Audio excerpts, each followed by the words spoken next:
It's easy to forget. It's easy to forget when you're playing on a church band that your job is at worship, dude. Let me tell you a quick story.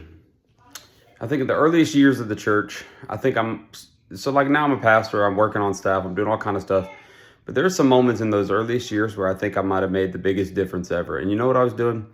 I would just walk around and look to talk to people in between the breaks during church or whatever. And I would stop and just have a really good conversation with them.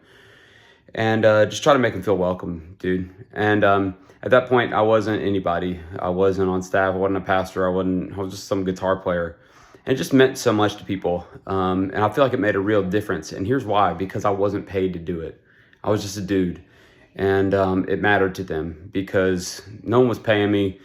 It was just, I loved them, and I was showing them the love of Jesus. And I was just, I wasn't a dude doing a job, all right? I think a lot of times when we're church musicians, we can just be playing and that can be our job and stuff like that. And we forget about all the other stuff. Sometimes we'll even forget that we're supposed to be worshiping too. And so let me tell you, whenever I go to a church and I see somebody, and I see the band worshiping, like singing to God, if you can sing and play at the same time, like singing to God, or even if you can't, like, it's not just this, they're in the background, they're all just, yeah, nailed that lick. Or they're not just like shooting looks back and forth at each other like, crush that, bro, we're awesome. Or they're not just dead-faced like, I'm a robot and I'm executing. It's so easy to have that when you're just a band member and when you're focusing, like it's very easy.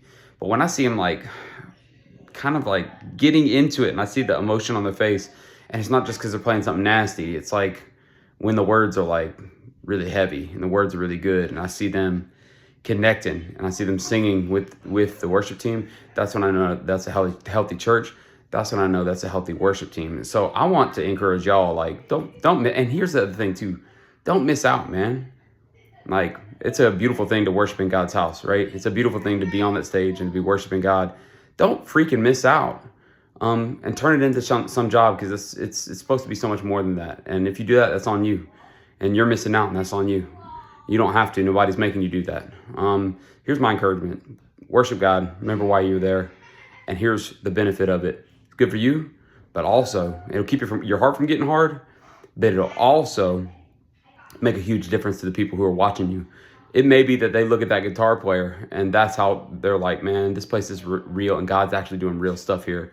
It may not be them being led by the worship leader that does that. It may be them noticing you while you're actually connecting, even though nobody's really looking at you. So don't forget this stuff, man. This stuff matters too.